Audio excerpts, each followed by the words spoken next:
And what's up, everybody? I'm back with another movie review.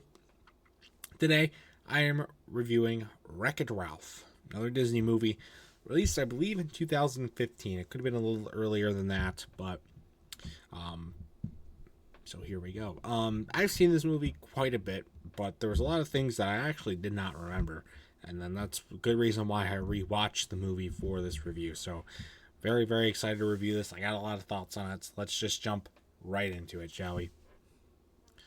Um, First off, I want to talk about kind of like the overall message of the movie. It's a really, really good message, and I really, really, really like this message. It's like it's a good message about self identity. It has a good motive, and it's really, really good at that. You know, it's a good coming character coming around for everybody, really. I mean, even not just for Ralph, but for Felix too, and for Penelope and all the other Sugar Rush characters and everybody else as well. It's a good all general around, good character growth, and a lot of good stuff. And yeah, that's one thing I really like about this movie. And it's one of the last Disney movies to really have that good of a narrative and to really, really, really enjoy it. So I'm glad that it's a really, really good piece to it. Um, and I also really like all the video game characters coming together. Some of them don't make sense for an arcade. Like I know like Bowser is here for some reason. I like know there's Mario games in arcades and whatnot, but like they're pretty obscure. So I know they included Bowser for the Nintendo exposure, but like it doesn't really make sense for an arcade that much. Um, but it's still cool to see them all like coming together. Like ones we know, like Hubert and the fighters and other ones, or I don't know. There's also a really, really obscure Subway product. Well, not obscure. It's directly in your face. It's not obscure, but it's really weird. A Subway product placement. Why? That doesn't make any sense at all, but okay. Um, and I always like going more in because this movie is majorly spent in Sugar Rush, the game Sugar Rush. I really like this the way they do Sugar Rush with like this designs and the sets and whatnot.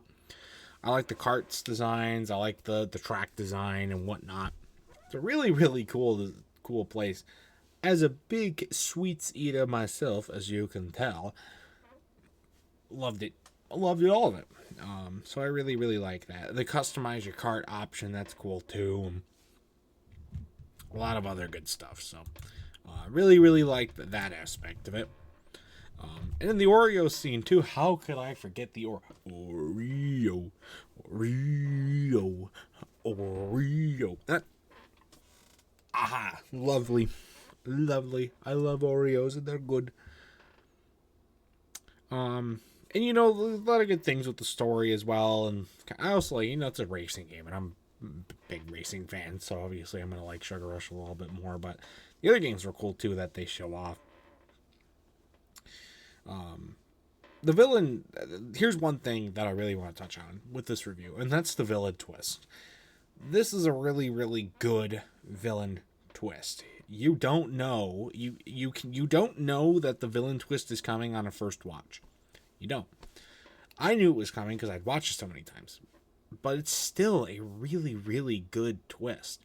The villain is not necessarily super talked about up until it's revealed, but it's noted. It's in your head that it happened, but you're not really focused on it. So when the twist actually happens, it's surprising.